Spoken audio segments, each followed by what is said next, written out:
Back at another video so I can get to work on the Challenger again. Um, since last time, not a whole lot has changed. Haven't had a whole lot of time to work on it. Been a little bit busy, and the weather here has not been very friendly until now. Things are getting a bit better now. It's warming up here, so that's good. But anyways, quick update. Got a couple of little spots here welded up that were bad. Just little pinholes. I thought I could weld up this front spot here, but I'm going to end up putting in a little patch just because it's a little too thin and might as well cut a little bit out and get some of that bad metal taken care of. As well as there's a couple little spots here and there that I took care of. I still need to get after that little frame rail section as well as get going on some of these pinholes that are in the trunk. And you might be able to see, maybe you can, maybe you can't on video, but maybe you could see a couple of the little pinholes poking through in the light. There's really not that many, so I don't think it's definitely not something that I would want to put a whole trunk pan in. So gonna do what we can to weld those up, and then I did go ahead and cut out more of the floor on that side. I'm gonna have to get that trimmed out. And one thing that's kind of up in the air right now is whether we should just get that side floor pan or if we should just do the whole thing. Kind of leaning towards doing the whole thing because it's $200 for each side pretty much, and then it's $500 from the whole one side to the other. I'm thinking it might just make more sense to do the whole thing because I think this is mostly fine, but I think I'm going to find a few pinholes here and there, and it's just going to be one of those things where if I don't do the whole thing, I'm going to look back and wish that I did. So a slight potential change in direction on the car is, as you saw the first video on the car, a lot of this car got blasted, as you can see. A lot of this got stripped down to bare metal, and considering the circumstances that it was done in, did an okay job. Just so happened that the day we decided to do it was the day that everything started to freeze and everything got very, very cold and snowing in the middle of us doing it, so we didn't get nearly as much done as we should have. So, one thing that we're thinking about doing is, first of all, cutting out any rust that we can and patching in anything that we can in the meantime, as well as going back and bringing this car back outside and blasting it again, because it's hard to see in the light, but all of this in here is not blasted. The trunk pan's not blasted. All of it could be stripped by hand, but it's just a lot easier to go ahead and blast it down to bare metal. It's a lot less work. But when it comes to stuff in here, like all of this structure, all of this roof structure, the inside of the roof, and everything involved, the rear bracing there, and even up under where the dash goes, all the bracing on that side, the whole inside of the firewall, all of that did not get touched by the blaster. So, first of all, if we don't blast it, it's going to be a lot of work to strip all that down to a good solid surface for primer and paint to stick.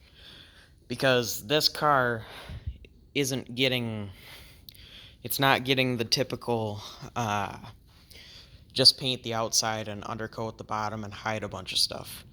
There's really going to be no secrets with this car at all. This is going to be painted inside, outside, the underside, top, bottom, everything. It's basically going to look like somebody took this whole car, dropped it in a big tub of paint, and smoothed it out, you know. And that's what I like. I like the way that they painted the inside of everything that they could reach from the factory, Of course, they couldn't really get everything at the factory because it was obviously just a car in 1971 and it was just an assembly line process. But anyways, I'm gonna get everything painted, even the inner fenders area.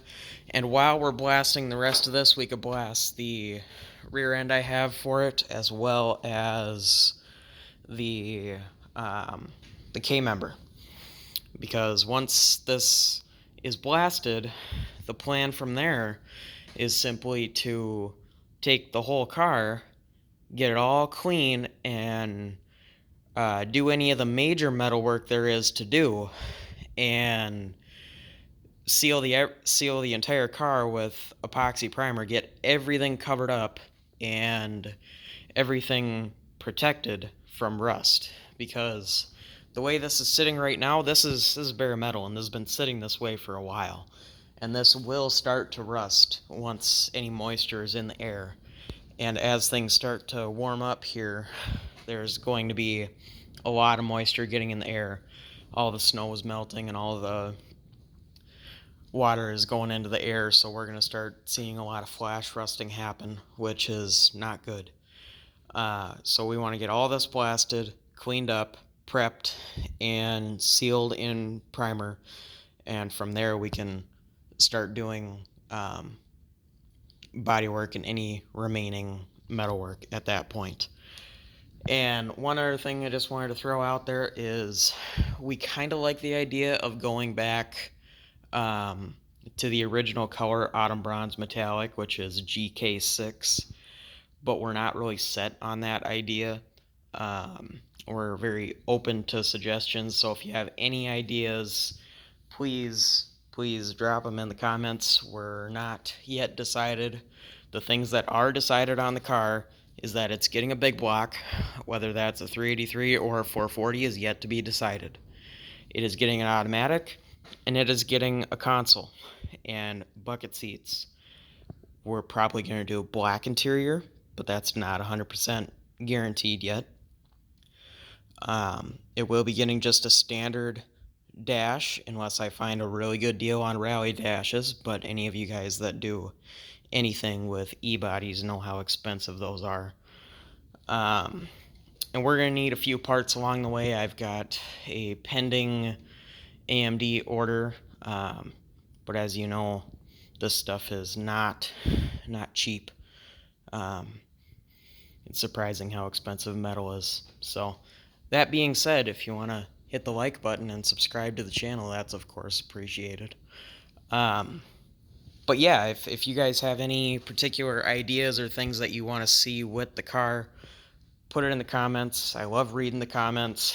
Met a few good people through this whole YouTube thing, and I really want to continue it and meet more people and just communicate with you guys. So if there's anything you want to say in the comments, I read all the comments.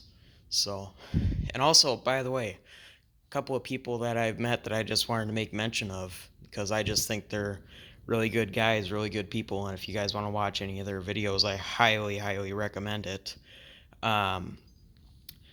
Joe, his channel is Just Mopar Joe, and he's got a lot of good projects on his channel. He's got a really nice 360 small block build, very step-by-step, very good quality stuff. And he has, he's working on a 72 Roadrunner currently, and just a real nice guy. He's given me some advice and helped me out, and I can't thank him enough. Really good guy. And also, Bigfoots and Mopars, Mark over there, he's actually local to me. He's also in Minnesota, and there's a chance we could be working together on a couple of videos in the future. So if you guys want to see that, for sure let me know. And go look at his channel. It's Bigfoots and Mopars. He's doing a 1970 Cornet, and that's going to be a really nice, really cool car when that's done. So I look forward to that, and I look forward to potentially working with him on a couple of things. And by all means, if anybody has any recommendations on ideas for this car or for any project that's potentially going on, for sure drop something down in the comments and let me know. But that's pretty much it for now. I will see you guys in the next video.